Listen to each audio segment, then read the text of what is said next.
Assalamualaikum warahmatullahi wabarakatuh.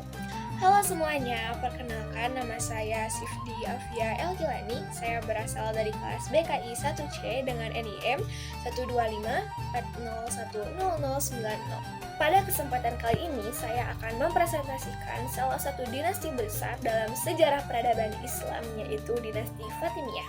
Dinasti ini tidak hanya berperan dalam politik saja, tetapi berpengaruh besar pada ilmu pengetahuan, budaya, serta kota yang kita kenal sekarang, yaitu kota Kairo. Pertama-tama kita akan membahas asal-usul dinasti Fatimiyah. Nah, dinasti Fatimiyah berdiri pada tahun 909 Masehi di wilayah Ifriqiya yang sekarang termasuk ke dalam negara Tunisia modern.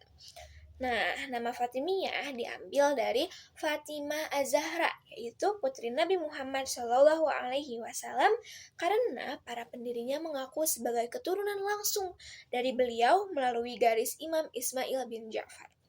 Mereka menganut aliran Syiah Ismailiyah, sebuah cabang dari Syiah yang memiliki kepercayaan bahwa kepemimpinan umat Islam itu harus berada di tangan para imam keturunan Nabi pada masa itu, di mana mayoritas dunia Islam itu di bawah kekuasaan kekhalifahan Abbasiyah yang beraliran Sunni, sehingga munculnya Fatimiyah menjadi fenomena besar dalam dunia Islam.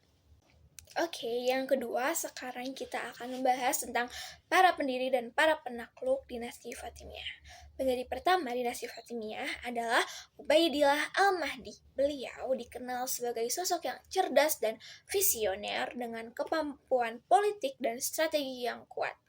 Ia berhasil menyatukan berbagai suku di Afrika Utara dan mendirikan pemerintahan baru yang berlandaskan ideologi Syiah Ismailiyah.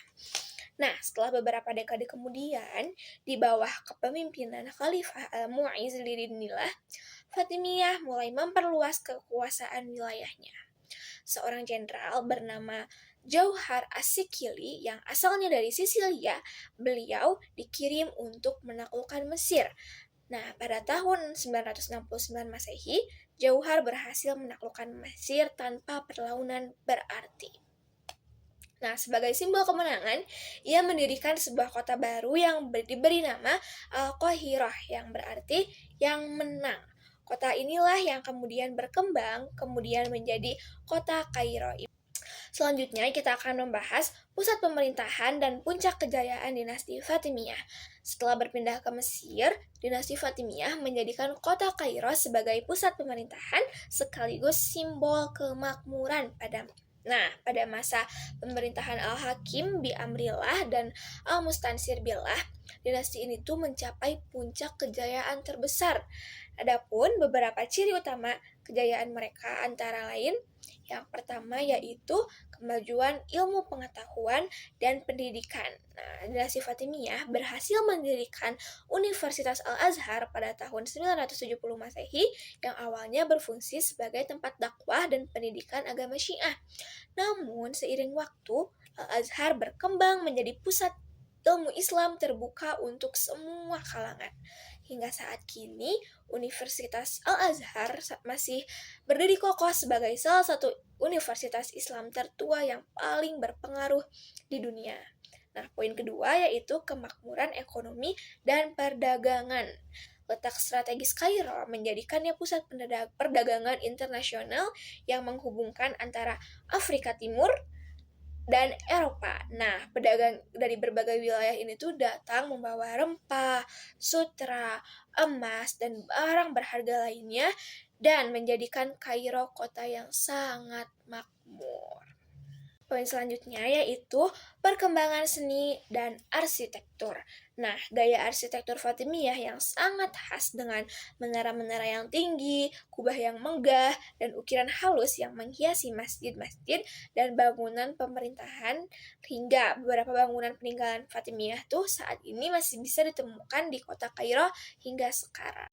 Selanjutnya kita akan membahas ideologi pemerintahan tentang dinasti Fatimiyah. Nah, dinasti Fatimiyah memiliki sistem pemerintahan yang unik. Mereka berpegang pada konsep imamah, yaitu di mana kepemimpinan spiritual dan politik itu harus diwariskan kepada keturunan Nabi Muhammad SAW melalui Fatimah dan Ali bin Abi Thalib. Nah, berbeda dengan kekhalifahan Abbasiyah atau Umayyah yang menekankan legitimasi politik, Fatimiyah menganggap pemimpin mereka memiliki otoritas agama yang suci. Namun menariknya, Fatimiyah ini tuh tetap dikenal dengan dinasti yang toleran terhadap perbedaan. Mereka memberikan kebebasan bagi umat non-Syiah bahkan non-Muslim untuk hidup dan tetap berdagang dengan aman di wilayah mereka dengan penuh toleransi. Nah, dengan toleransi inilah yang membuat masyarakat Kairo dan sekitarnya tuh hidup dalam suasana damai dan produktif. Kita akan membahas tentang kemunduran dan kejatuhan Bani Fatimiyah. Namun, banyak seperti kerajaan besar yang lainnya, dinasti Fatimiyah ini tuh tidak bertahan selamanya. Setelah beberapa abad dari kejayaan dinasti Fatimiyah, mereka tuh mulai mengalami kemunduran akibat berbagai faktor. Nah, beberapa penyebabnya yang antara lain, yang pertama yaitu karena konflik internal, terutama karena perebutan kekuasaan antar anggota keluarga di istana. Selanjutnya yaitu karena perang salib dan tekanan dari dinasti Saljuk yang menguras kekuatan militer mereka. Lalu yaitu kemerosotan ekonomi akibat berkurangnya jalur perdagangan dan lemahnya sistem administrasi. Pada akhirnya, yaitu pada tahun 1171 Masehi, dinasti Fatimiyah resmi berakhir setelah digulingkan oleh Salahuddin Al-Ayyubi, yaitu seorang panglima besar yang kemudian mendirikan dinasti Ayyubiyah. Meskipun kekuasaannya berakhir, namun dinasti Fatimiyah ini tuh tidak serta-merta hilang begitu saja. Adapun warisan dan pengaruh dinasti Fatimiyah itu masih sangat terasa sampai hari ini. Nah, beberapa di antaranya yaitu kota Kairo yang menjadi pusat politik, budaya, dan ilmu pengetahuan Islam selama berabad-abad. Yang kedua yaitu Universitas Al-Azhar yang tetap berdiri sebagai sumber mercusuar ilmu Islam dan menjadi tempat belajar bagi ribuan seluruh umat di dunia. Yang selanjutnya yaitu arsitektur Fatimiyah yang mempengaruhi bangunan di Mesir, di Afrika Utara, bahkan di Andalusia. Lalu pemikiran dan sistem pemerintahan mereka juga banyak menginspirasi dinasti Islam setelahnya dalam hal toleransi dan pendidikan. Jadi dapat kita simpulkan dari perjalanan sejarah dinasti Fatimiyah ini tuh kita bisa melihat bahwa dinasti Fatimiyah bukan hanya tentang kekuasaan, tetapi juga tentang ilmu, tentang kebudayaan, dan tentang peradaban mereka. Menjadi bukti bahwa kejayaan Islam itu tidak hanya dibangun melalui perang dan penaklukan, tetapi juga bisa lewat pendidikan, toleransi, serta kemajuan berpikir. Lalu, warisan mereka seperti Universitas Al-Azhar, kota Kairo adalah saksi abadi dari kemegahan peradaban Islam yang terus memberi pengaruh pada hingga masa kini. Nah, sekian presentasi yang dapat saya sampaikan tentang dinasti Fatimiyah. Semoga pembahasan ini dapat menambah wawasan kita semua tentang sejarah Islam dan menginspirasi untuk terus menghargai ilmu serta bertoleransi sebagaimana yang telah dicontohkan oleh dinasti Fatimiyah. Terima kasih atas perhatiannya. Wassalamualaikum warahmatullahi wabarakatuh.